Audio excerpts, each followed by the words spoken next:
Hello students, how are you. मैं आप सबका स्वागत करता हूं इस सरल पर। Myself Sharad Aditya, I am chemistry teacher.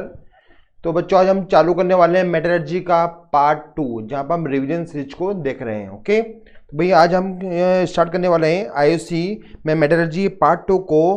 कल हमने पार्ट 1 के बारे में डिस्कशन किया था, और आप देखिए यहाँ पर हमने आपके लिए मेटलर्जी के माइंड मैप भी सबमिट किए हुए हैं। माइंड मैप को आप पढ़ना ना भूलें। और आज के रिवीजन सीरीज में हम स्टार्ट करेंगे रिडक्शन प्रोसेस के बारे में पढ़ेंगे बच्चों, रिफाइनिंग के बारे में पढ़ेंगे, और एर्लिंगम डायग्राम के बारे में हम डिस्कशन करेंगे। ओके, तो देखिए बच्चों, यहाँ पर हमने आपको माइंड मैप बना के दिए हुए हैं। माइंड मैप ऑफ मेटलर्जी के अंदर लगभग सारी रिएक्शन हम कवर कर रहे हैं, तो आप इसको पढ़ना ना भूलें। ओके, तो चलिए हम स्टार्ट करते हैं आज का मेटलर्जी का पार्ट 2 सीरीज। ओके, तो भाई देखिए, सबसे पहले कल हमने ये डिस्कशन किया था कि हमने ओर को ग्राइंडिंग क्रशिंग करने के बाद में उसका कंसंट्रेशन को इंक्रीज कर दिया था। ओके, कंसंट्रेशन को इंक्रीज करने के बाद में हमने उसकी रोस्टिंग और कैल्शिनेशन प्रोसेस से हमने उसको ऑक्साइड में कन्वर्ट कर दिया था। ओके, अब ऑक्साइड में कन्वर्ट करने के बाद जो अगला प्रोसेस है, जो प्रोसेस नंबर हम उसको बोलते हैं, फोर्थ प्रोसेस बोलते हैं, वो आता है रिडक्शन का। ओके, तो हमें क्या करना है, रिडक्शन हमें यहाँ पर शो करना होगा। अभी हम कैसे करते हैं यहाँ पर रिडक्शन, देखिए रिडक्शन करने के लिए काफ़ी सारे प्रोसेस अपने पास में। यदि हम फर्स्ट नंबर की बात करें बच्चों, तो यहाँ पर हमें दिखाई देता है पहला पायरोमेटलर्जी रिडक्शन प्रोसेस। भाई ये पायरोमेटलर्जी का मीनिंग क्या हुआ? इसका मीनिंग ये होता है कि जो मेटलर्जी प्रोसेस है उसको हम 3 पार्ट में डिवाइड करते हैं, है ना। भाई जितने प्रोसेस होते हैं उनको हम 3 पार्ट में डिवाइड कर रहे हैं, जिसका पहला हम बोलना चाहेंगे इलेक्ट्रोमेटलर्जी। ओके, क्या बोलते हैं उसको बच्चों? इलेक्ट्रोमेटलर्जी। सेकंड बोलते हैं हम पायरोमेटलर्जी, और लास्ट बोलते हैं हम हाइड्रोमेटलर्जी। तो जितने भी प्रोसेस होते हैं रिडक्शन के या रिफाइनिंग में, उसको हमने 3 पार्ट में डिवाइड किया है, इलेक्ट्रो, पायरो एंड हाइड्रो। भाई पायरो का मीनिंग हम सुनते हैं तो पायरो का मीनिंग होता है टेम्परेचर। इसका मीनिंग क्या हुआ कि यहाँ पर आपको ओर को बहुत ज़्यादा टेम्परेचर पे हीट करना होगा, यानी यहाँ पर आपको एनर्जी की रिक्वायरमेंट रहेगी। ओके, हाइड्रो की बात करें कि हाइड्रोमेटलर्जी का मीनिंग क्या हुआ कि हाइड्रोमेटलर्जी का मीनिंग ये होता है कि हाइड्रो को बोलते हैं हम वाटर। तो ये ना आपको वहाँ पर केमिकल्स या सॉल्यूशन या आपको वाटर यूज में लेना होगा। ओके, नेक्स्ट हम बात करें वहाँ पर इलेक्ट्रोमेटलर्जी की बात करें, तो इलेक्ट्रो का मीनिंग क्या होता है कि वहाँ पर आपको सेल लेने होंगे, कैथोड होगा, एनोड होगा, इलेक्ट्रोलाइट होगा, ना आपको वहाँ पर सेल प्रोसेस फॉलो करने पड़ेंगे। तो इस तरह से हमने यहाँ पर मेटलर्जी के प्रोसेस को 3 पार्ट में डिवाइड करके शो किया है। भाई यदि हम बात करें कि इलेक्ट्रोमेटलर्जी हम कौन कौन से एलिमेंट के लिए यूज में लेते हैं, तो भी आपको इसका करना होगा, आपको इलेक्ट्रोकेमिकल सीरीज ओपन करनी होगी। इलेक्ट्रोकेमिकल सीरीज में लिथियम से लेकर एल्यूमिनियम तक, लिथियम से लेकर एल्यूमिनियम तक जितने भी एलिमेंट आते हैं उन सब के लिए हम वहां पर क्या यूज करते हैं बच्चों? इलेक्ट्रोमेटलर्जी यूज करते हैं। ओके, तो या फिर हम ये बोल सकते हैं कि जो इलेक्ट्रो पॉजिटिव एलिमेंट होते हैं, जो इजीली इलेक्ट्रॉन लूज कर सकते हैं, उनके लिए हम उसको हम काम में लेते हैं। नेक्स्ट यदि मैं बात करूं कि एल्यूमिनियम के बाद जो डी ब्लॉक के एलिमेंट आते हैं, डी ब्लॉक के एलिमेंट के लिए हम मोस्टली काम लेते हैं बच्चों पायरोमेटलर्जी, जैसे आयरन हुआ या जिंक हुआ, लेड हुआ, इन सब के अंदर हमें हीट प्रोवाइड करनी पड़ेगी। ओके, यदि हम बात करें इलेक्ट्रोकेमिकल सीरीज में, हम ध्यान से देखें तो वहां पर सिल्वर एलिमेंट आपको दिखाई देगा कॉपर के बाद में। तो सिल्वर एलिमेंट से लेकर गोल्ड तक जितने भी एलिमेंट आते हैं उनके बीच में वहां पर हम यूज में लेते हैं कौन सी? हाइड्रोमेटलर्जी को काम में लेते हैं। ठीक है, तो भैया हम देखते हैं यहाँ पर रिडक्शन प्रोसेस हम देख रहे हैं। यहाँ पर हमारे पास में बाई पायरोमेटलर्जी प्रोसेस, इसमें भी सबसे पहले हम 1 देखते हैं। नंबर 1 पे हमें मिलता है carbon reduction, reduction by carbon. इस प्रोसेस को हम स्मेल्टिंग के नाम से भी जानते हैं बच्चों। ठीक है, अब देखिए बच्चों, यहाँ पे क्या होता है कि यहाँ पर हमें कार्बन को एज ए रिड्यूसिंग एजेंट काम में लेना है, और आपको हम ये बता देते हैं कि कार्बन एक बेस्ट रिड्यूसिंग एजेंट है एट हाई टेम्परेचर। बहुत हाई टेम्परेचर पर कार्बन क्या होता है? एक अच्छा रिड्यूसिंग एजेंट होता है। तो आप इसको नोट कर लेते हैं। आपने यहाँ देखिए, यहाँ पर लिखा है कि carbon is a good reducing agent at high temperature. Okay, और इस प्रोसेस को बोलते हैं स्मेल्टिंग। तो भी क्या करना होगा आपको? जो मेटल की ऑक्साइड है उसको आप कार्बन से क्या करेंगे? रिड्यूस कर देंगे। ओके, देखिए हम देखते हैं यहाँ पर, इस एग्जाम्पल की मैं बात करूँ, मेरे पास यहाँ पर है फर्स्ट एग्जाम्पल लेड ऑक्साइड का। लेड ऑक्साइड की रिएक्शन मैंने कार्बन से कराई है, और आपको हीट कर रहे हैं। यहाँ पर हीट करना ना भूलें, और सभी प्रोसेस आपको हीट करना है। हीट करने पर कार्बन क्या करता है? मेटल को रिड्यूस कर देता है। मेटल को रिड्यूस करके हमें वहाँ पर क्या मिल जाता है? रिड्यूस्ड मेटल वहाँ पर मिल जाता है।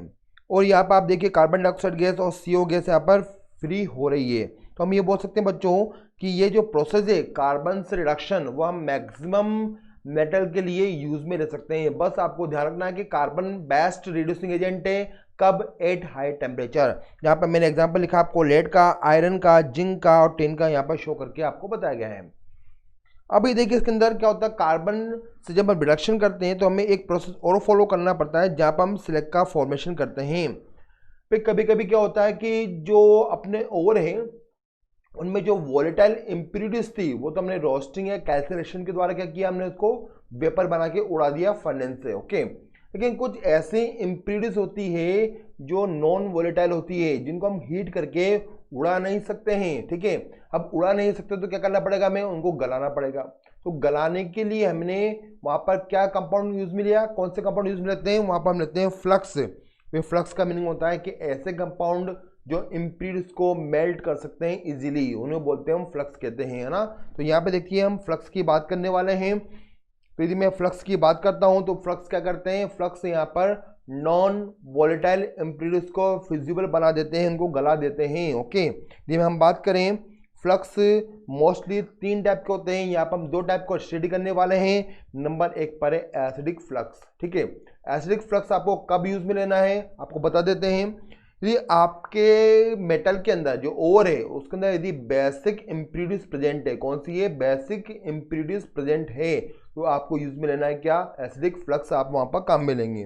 जैसे मैं बात करूं बच्चों, एग्जांपल की बात करते हैं, हम लिख देते हैं इन मेटलर्जी ऑफ कॉपर। भाई कॉपर की जब आप मेटलर्जी को स्टडी करते हैं या फॉलो करते हैं तो वहां पर आपको ये दिखाई देगा कि वहां पर FeO टाइप का एक क्या है, वहां पर नॉन वोलेटाइल इम्प्यूरिटीज है। आयरन ऑक्साइड के वहां पर क्या है, इम्प्यूरिटीज प्रेजेंट है। भाई आयरन ऑक्साइड का जो नेचर हुआ वो कैसा हो चुका है, बेसिक। तो मैंने यहाँ पे क्या किया, यहाँ पे मैंने एसिडिक फ्लक्स यूज में लिया है सिलिका। भाई सिलिका को लेने के बाद में हमने इसको क्या किया, हीट किया फर्नेस के अंदर। हीट करने के बाद में यहाँ पर क्या होता है, एक कंपाउंड बनता है जिसको बोलते हैं हम बच्चों स्लेग बोलते हैं। और इस कंपाउंड का नाम क्या हुआ, इस कंपाउंड का नाम हो गया आयरन सिलिकेट। इसका नाम क्या हो गया बच्चों, आयरन सिलिकेट हो गया यहाँ पर। तो हमने कहा ये आयरन सिलिकेट है। तो हमने एसिडिक फ्लक्स का एग्जांपल शो किया यहाँ पर SiO2, ये हो गया अपने पास बच्चों कौन सा, एसिडिक फ्लक्स का एग्जांपल। और आप एग्जांपल में कहाँ पे देख रहे हैं इसको, कॉपर के मेटलर्जी में, क्योंकि कॉपर के मेटलर्जी में FeO वहाँ पर बेसिक इम्प्यूरिटी के फॉर्म में प्रेजेंट होता है। यदि हम बात करें सेकंड नंबर पर, यदि हम बात करते हैं यहाँ पर सेकंड नंबर पर, तो हमें दिखाएगा यहाँ पर बेसिक फ्लक्स की हम बात कर रहे हैं। बेसिक फ्लक्स की हम बात करें कब, जब आपके मेटलर्जी प्रोसेस के अंदर यदि वहां पर क्या है, एसिडिक इम्प्यूरिटीज प्रेजेंट है। कौन सी प्रेजेंट होनी चाहिए इस बार, एसिडिक इम्प्यूरिटीज प्रेजेंट होनी चाहिए, तब आप काम में लेंगे बेसिक फ्लक्स, वहां पर काम में लेंगे। मैं बेसिक फ्लक्स का यदि मैं एग्जांपल लिखना चाहूँ तो मेरे पास में होता है कैल्शियम कार्बोनेट हो सकता है, या आप इसको हीट करके बना सकते हैं CaO प्लस CaO के बाद में CO2 बन जाएगा। तो आप यहाँ पर बेसिक फ्लक्स में CaO या फिर CaCO3 भी ले सकते हैं। एग्जाम्पल की मैं बात करूं तो एग्जाम्पल हमें याद आ रहा है कि यहाँ पर हम बात करते हैं इन मेटलर्जी ऑफ आयरन। जब हम आयरन का एक्सट्रैक्शन करते हैं बच्चों तो वहां पर जो इम्प्यूरिटीज होती है वो किस चीज की होती है, वो होती है सिलिका की। इस बार जो इम्प्यूरिटीज है वो किस चीज की है, सिलिका की है, ठीक है। सिलिका के नेचर हम बात करें तो ये बेसिक नेचर का हुआ। बेसिक नेचर को हटाने के लिए मुझे मिक्स करना पड़ेगा वहां पर क्या, यहाँ पर एसिडिक फ्लक्स हमने यूज कर लिया है, ठीक है। तो यहाँ पर एसिडिक ये फ्लक्स के को कट कर देंगे, यहाँ पर आप इसको लिख देंगे बेसिक है, यहाँ पर ये बेसिक फ्लक्स है। और SiO2 का नेचर क्या होता है बच्चों, एसिडिक होता है। तो उसको आप करेक्ट कर लेंगे कि यहाँ पर SiO2 क्या है, एसिडिक है, और CaO क्या होता है, बेसिक फ्लक्स होता है। मैंने इनको हीट किया है, हीट करने के बाद में मुझे मिलता है कैल्शियम सिलिकेट, जिसको हम क्या बोलते हैं बच्चों, स्लेग कह सकते हैं, है ना, जिसको हम स्लेग बोलेंगे। तो हमें यहाँ पर स्टेप से वापस स्लेग मिल जाएगा, उसका नाम हुआ कैल्शियम सिलिकेट। भाई हमने दोनों प्रोसेस में ध्यान से देखा कि दोनों प्रोसेस में जो इम्प्यूरिटीज थी उसको हमने मेल्ट कर लिया है और उसको हमने स्लेग के फॉर्म में वहां पर कन्वर्ट कर लिया है, ठीक है बच्चों। अब हम बात करें नेक्स्ट नंबर पर, यदि आप ध्यान से देखेंगे तो फर्नेस के बॉटम पार्ट पर, जैसे मैंने प्रोसेस को फॉलो किया, ये ब्लास्ट फर्नेस का मैं डायग्राम बना देता हूँ रफ यहाँ पर। तो आपने ध्यान से देखेंगे कि फर्नेस के बॉटम पार्ट पर आपको यहाँ पर क्या होगा, यहाँ पर अपर साइड में स्लैग फ्लोटिंग करता हुआ दिखाई देगा और नीचे की तरफ क्या होगा बच्चों, यहाँ पर नीचे मिलेगा आपको रिड्यूस्ड मेटल मिलेगा। तो यहाँ पे मैंने नोट किया ऊपर की तरफ क्या है, ऊपर की तरफ यहाँ पर स्लैग है और नीचे की तरफ क्या यहाँ पर होगा रिड्यूस्ड मेटल। ठीक है, तो भाई आप ध्यान से देखिए कि ऊपर अपर साइड में आपको दिखाई दे रहा है स्लैग। इसका मीनिंग क्या हुआ कि स्लैग और रिड्यूस्ड मेटल दोनों में से किसकी डेंसिटी हाई है, हम बोलेंगे कि जो हैवी है वो नीचे है, उसकी डेंसिटी क्या होगी, हाई होगी। इसका मीनिंग क्या है, रिड्यूस्ड मेटल की डेंसिटी यहाँ पर हाई होती है स्लैग के कंपेयर में, स्लैग थोड़ा हल्का होता है। ओके, यदि हम बात करें कि मेल्टिंग पॉइंट किसका हाई होता है किसका लो होता है, तो आप देखिए मेल्टिंग पॉइंट किसका हाई है, यहाँ पर मेल्टिंग पॉइंट मुझे भी यहाँ पर रिड्यूस्ड मेटल का ही दिखाई दे रहा है क्योंकि वो नीचे की तरफ है, डेंसिटी ज़्यादा होगी तो उसका मेल्टिंग पॉइंट भी क्या होगा, हाई होगा। और जो स्लैग है उसका मेल्टिंग पॉइंट क्या होता है, कम होता है। ठीक है, तो आपने ध्यान से देखा कि यहाँ पर मैंने दो क्वेश्चन को डिस्कशन किया है, दोनों क्वेश्चन ही पहले एग्जाम में आ चुके हैं, इसलिए मुझे ये बताना जरूरी था कि स्लैग का नेचर किस टाइप का होगा। तो भाई इस टाइप से हम क्या करते हैं, यहाँ पर आयरन और कॉपर की मेटलर्जी में स्लैग फॉर्मेशन बनाते हैं। ठीक है, स्लैग फॉर्मेशन हम करते हैं। तो यहाँ पर हमने स्टडी किया reaction by carbon. Second number की बात करें बच्चों, रिएक्शन बाय सीओ। सीओ का मीनिंग हुआ कार्बन मोनोऑक्साइड। तो कार्बन मोनोऑक्साइड क्या होता है बच्चों, it is a best reducing agent but at low temperature. तो आपको ध्यान रखना है, it is best reducing agent at low temperature. High पे कौन होता है, हाई पे होता है कार्बन, लो पे कौन होता है, सी होता है। चलिए एग्जांपल की बात करें, मेरे पास में यहाँ पे एक ब्लास्ट फर्नेस है, ब्लास्ट फर्नेस में हम आयरन का एग्जांपल लेना चाहेंगे। यहाँ पर आइए आयरन का एग्जांपल लेते हैं हम। तो यहाँ पर अपने पास में ये इसका अपर साइड है, ये इसका लोअर साइड हो चुका है, यहाँ से हम इसको स्लैग को बाहर निकाल लेंगे, यहाँ से हम मेटल को बाहर निकाल लेंगे ना। तो बच्चों देखिए ध्यान से कि यहाँ पे क्या किया हमने, यहाँ पर हमारे पास में जो ओर था आयरन का उसका नाम है हेमेटाइट ओर। जैसे मैंने नोट किया हेमेटाइट ओर को यहाँ पर Fe2O3। यहाँ पर सबसे पहले क्या होगा, जो CO है जो ब्लास्ट फर्नेस के अंदर प्रेजेंट है, जो गैसेस फॉर्म में यहाँ प्रेजेंट है, CO की रिएक्शन में करा देता हूँ Fe2O3 के साथ में। ये रिएक्शन अप्रॉक्सीमेट बच्चों होती है करीबन 300 से 400 डिग्री सेंटीग्रेड के बीच में चल रही है। यहाँ पर CO ने Fe+2 को रिड्यूस किया और यहाँ पर FeO प्लस Fe2O3 कुछ रिमेनिंग पार्ट बच जाता है। तो यहाँ पर दो कंपाउंड बनते हैं FeO एंड Fe2O3। इसको मिक्स करके भी नोट कर सकते हैं, इसको मिक्स करके नोट करेंगे तो बनेगा ये Fe3O4, इसको बोलते हैं mix oxide. Okay, mix oxide में आयरन का जो ऑक्सीडेशन नंबर है बच्चों वो कितना होगा, वहाँ पर ये +2 में भी दिख रहा है हमें यहाँ पर और +3 में भी दिख रहा है। तो यहाँ पर हो चुका रिडक्शन। तो मान के चलते हैं कि यहाँ पर हमारे पास में जो Fe2O3 था वो कन्वर्ट हो चुका है अभी Fe3O4 के अंदर। ओके, टेम्परेचर कितना है, 300 से 400 है। अब क्या होगा भाई, Fe3O4 को प्रिपरेशन ने कर दिया है, वो ब्लास्ट फर्नेस में नीचे की तरफ मूव करता है। ब्लास्ट फर्नेस में नीचे की तरफ मूव करने पर CO उसको और क्वांटिटी में मिलेगा और टेम्परेचर वहाँ पर बढ़ने लगेगा अप्रॉक्सीमेट 400 से 500 तक के बीच में। ये CO वापस एक रिड्यूसिंग एजेंट बन जाता है और ये मिक्स ऑक्साइड का फिर से क्या करता है, रिडक्शन कर देता है और फाइनली यहाँ पर हमें FeO मिल जाता है। ठीक है, ये क्या मिल गया हमें, यहाँ पर +2 ऑक्सीडेशन नंबर वाला FeO में मिल चुका है। तो भाई हमने आंसर दिया कि आप FeO नीचे जाने पर Fe3O4 नीचे जाने पर FeO में चेंज हो चुका है। और फाइनलाइज में देखते हैं फाइनल रिएक्शन के अंदर कि FeO लास्ट टाइम पर CO से रिएक्शन करेगा। टेम्परेचर करीबन 600 से 700 तक होगा, 700 से आपको ऊपर नहीं ले जाना है। और यहाँ पर आयरन +2 भी क्या होगा, फाइनली रिड्यूस हो जाएगा और हमें यहाँ पर आयरन मिल जाएगा और CO2 गैस यहाँ पर फ्री हो जाती है। हर रिएक्शन में CO2 गैस को फ्री करना ना भूलें। ओके, तो हमने देखा कि लास्ट में फाइनली हमें यहाँ पर आयरन मिल चुका है और ये आयरन मेल्ट होकर नीचे वाले पार्ट में कलेक्ट होने लग जाता है और इस आयरन को बोलते हैं बच्चों हम पिग आयरन कहते हैं, पिग आयरन इसको हम बोलते हैं या कास्ट आयरन भी इसको कहा जाएगा। ओके, तो इस टाइप से CO ने क्या किया, CO ने 3 स्टेप में आयरन को कंप्लीट रिड्यूस कर दिया है। तो वो भाई CO भी क्या है, एक बेस्ट रिड्यूसिंग एजेंट है बट एट लो टेम्परेचर, तो आपको उसको ध्यान रखना होगा। नेक्स्ट नंबर पे बच्चों हम बात करें तो यहाँ पता है सेल्फ रिडक्शन, कौन सा होता है हमारे पास, सेल्फ रिडक्शन या इसको बोलते हैं हम ऑटो रिडक्शन भी कहते हैं। भाई सेल्फ रिडक्शन में क्या होगा, सेल्फ रिडक्शन में जो मेटल है उसको किसी अदर रिड्यूसिंग एजेंट की रिक्वायरमेंट नहीं है, वो अपने आप ही वहाँ पर रिड्यूस हो जाएगा। कैसा होता है भाई, मेटल का जो ऑक्साइड होगा उसको रिड्यूस करने के लिए हमारे पास में क्या होता है, वहाँ होता है मेटल का सल्फाइड। ओके, और मेटल के सल्फाइड को रिड्यूस करने के लिए क्या होता है, मेटल का ऑक्साइड होता है। तो एक ही कंटेनर में दोनों सल्फाइड भी हैं और ऑक्साइड भी हैं, और वो एक दूसरे को क्या करते हैं, रिड्यूस करते रहते हैं।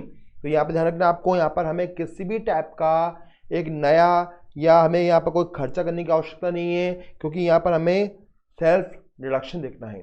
तो बच्चों इसको एग्जाम्पल भी हमें याद रखने होंगे। एग्जाम्पल की मैं बात करूँ तो यहाँ पर आप ध्यान रखेंगे एग्जाम्पल क्या क्या होंगे।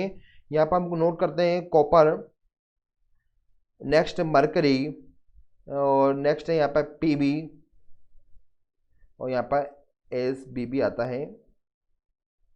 ठीक है, यहाँ पर हमने ये 4 एग्जाम्पल लिखे हैं, कॉपर है, मरकरी है, एंटीमनी और लेड भी यहाँ पर इसका एग्जाम्पल है। ठीक है भाई, कॉपर है, मरकरी है, एसबी है, पीबी है, तो इसको एग्जाम्पल को मुझे याद भी रखना होगा। तो मैं याद रखने के लिए काम करता हूँ, कॉपर को बोल देता हूँ कुत्ते, एचजी को बोल देता हूँ होंगे, एसबी को बोलते हैं सब, पीबी को बोलते हैं पागल, कुत्ते होंगे सब पागल। ये इसके एग्जाम्पल है किसके, सेल्फ रिडक्शन के। ओके, याद रखिएगा। ओके, नेक्स्ट नंबर पाते हैं भाई होता क्या है यहाँ पर। हम देखते हैं यहाँ पर क्या होता है कि यहाँ पर हमने ध्यान से देखा कि यहाँ पर मेटल का ऑक्साइड अपने सल्फाइड से और मेटल का सल्फाइड अपने ऑक्साइड से यहाँ पर इजीली रिड्यूस हो जाता है। जैसे आप एग्जांपल में देखिए, यहाँ पर मेरे पास में लेड का सल्फाइड है और यहाँ पर लेड का ऑक्साइड है, तो यहाँ पर क्या होगा, एक दूसरे को ये रिड्यूस कर देंगे और एक दूसरे रिड्यूस करने पे हमें क्या मिल जाएगा, वहाँ पर रिड्यूस मेटल मिल जाता है और SO2 गैस वहाँ पर फ्री हो जाती है। कॉपर का एग्जाम्पल हम देखते हैं, यहाँ पर अपने पास फर्नेस के अंदर क्या मिलेगा भाई, क्यूप्रिक सल्फाइड मिलेगा आपको। क्यूप्रिक सल्फाइड यदि पहले ऑटो सेक्शन करता है और ऑटो सेक्शन करके क्या बनाता है भाई, क्यूप्रिक ऑक्साइड बना देता है। अब भाई कंटेनर में आप सल्फाइड भी होगा और ऑक्साइड भी है, दोनों एक दूसरे से रिएक्शन करेंगे हाई टेम्परेचर पर, और वहाँ पर हमें कॉपर क्या होगा, मिल जाएगा किस फॉर्म में, रिड्यूस फॉर्म में मिल जाएगा। तो हमने ध्यान दिया कि सल्फाइड को ऑक्साइड और ऑक्साइड को कौन कर रहा है, यहाँ पर सल्फाइड रिड्यूस करता जा रहा है। तो भाई आपको ध्यान रखना है कि इस टाइप से यहाँ पर मेटल का रिडक्शन सेल्फ हो जाता है। नेक्स्ट नंबर पे हम बात करें बच्चों, तो रिडक्शन का प्रोसेस नंबर नेक्स्ट आता है जिसका नाम है रिडक्शन बाय मेटल। भाई मेटल भी यहाँ पे क्या करते हैं बच्चों, मेटल भी यहाँ पर रिडक्शन कर सकते हैं। हम बात करें पहला एल्यूमिना थर्माइट प्रोसेस की, एल्यूमिना थर्माइट प्रोसेस की। तो यहाँ पे ध्यान से देखिएगा, जब हम एल्यूमिना थर्माइट प्रोसेस की बात कर रहे हैं तो यहाँ पर हमने सबसे पहले बात किया कि एल्यूमिना थर्माइट प्रोसेस में हमें क्या करना होगा, हाई टेम्परेचर पर यहाँ पर जो एल्यूमिनियम है वो रिड्यूसिंग एजेंट का वर्क करेगा। कब, जब टेम्परेचर काफ़ी हाई होगा। तो आइए देखते हैं यहाँ पे क्या करना है हमें। यहाँ पर इसके एग्जांपल हमने देखा कि यहाँ पर क्रोमियम है, मैग्नीज है, आयरन है, टाइटेनियम है ना, और यहाँ पर बोरोन भी ले सकते हैं आप। काफ़ी टाइप के एग्जाम्पल यहाँ पे आपको मिलेंगे। तो इन सब का आप क्या कर सकते हैं, वहाँ पर एल्यूमिनियम से रिडक्शन कर सकते हैं। ठीक है, देखिए हम कैसे करते हैं। यहाँ पर हमने लिया है क्रोमियम का ऑक्साइड प्लस एल्यूमिनियम के यहाँ पर रिड्यूसिंग एजेंट है। एल्यूमिनियम ने यहाँ पर क्रोमियम को कंप्लीटली रिड्यूस कर दिया है और यहाँ पर एल्यूमिना बन चुका है। नेक्स्ट एग्जांपल आप देखिए, यहाँ पर Fe2O3 का है प्लस एल्यूमिनियम भी है, और यहाँ पर इस बार आयरन का रिडक्शन हमने कंप्लीट किया। ठीक है भाई, अब बच्चों आपको हम बता देते हैं कि यहाँ पर मैग्नीज को भी हम इजीली रिड्यूस कर सकते हैं। यहाँ पर टाइटेनियम भी एग्जाम्पल हो चुका है यहाँ पर। और यदि हम बात करें तो ये जो प्रोसेस है जिसका नाम है एल्यूमिना थर्माइट प्रोसेस, ये वेल्डिंग प्रोसेस भी कहलाता है। ये वेल्डिंग करने के भी काम आता है। यदि आपको डायग्राम के अकॉर्डिंग समझना हो तो मैं डायग्राम के अकॉर्डिंग इसको समझा देता हूँ आपको। इसके लिए हमें एक पेज चाहिए ब्लैंक, तो ये ब्लैंक पेज हमें दिखाई दे रहा है। तो आप देखिए यहाँ पर बच्चों क्या होता है, यहाँ पर हमने ध्यान से देखा कि यहाँ पर एक कंटेनर है, कंटेनर के अंदर हमने यहाँ पर अंदर की तरफ फिल कर दिया है thermite mixture, thermite mixture. Okay, इसके ऊपर एक कंटेनर और होता है बच्चों जिसका नाम होता है इग्नाइट मिक्सचर। यहाँ पर होता है इग्नाइट मिक्सचर, होता है इग्नाइट मिक्सचर है यहाँ पर। तो इनके नाम क्या हो गए, इग्नाइट चैम्बर और थर्माइट चैम्बर।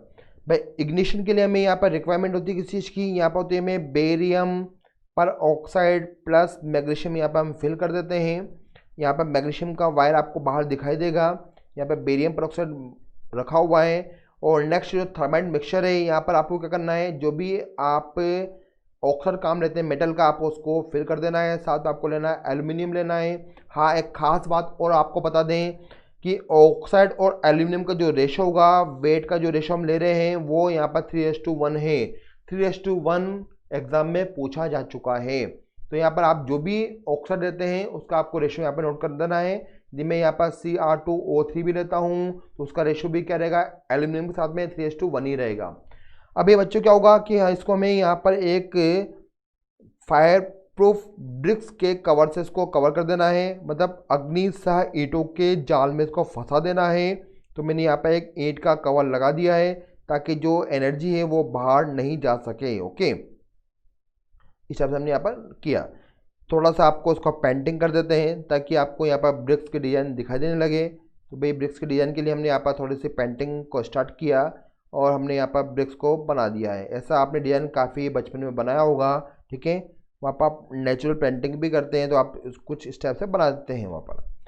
अब भाई होगा क्या, अब यह देखिए ध्यान से, यहाँ पे क्या होता है कि यहाँ पर क्या होगा बच्चों, यहाँ पर सबसे पहले आपको मैग्नीशियम के वायर को जलाना है, बर्न करना है। तो ये क्रैकिंग स्टाइल में होता हुआ फूटता हुआ ये क्या होगा, बेरियम परऑक्साइड से रिएक्शन करेगा। तो हमने क्या नोट किया कि BaO2 और Mg को हीट करने पर दोनों की रिएक्शन होती है। यहाँ पर बेरियम का बनता है ऑक्साइड, MgO भी बनता है और यहाँ पर काफ़ी अमाउंट में एनर्जी भी रिलीज होती है।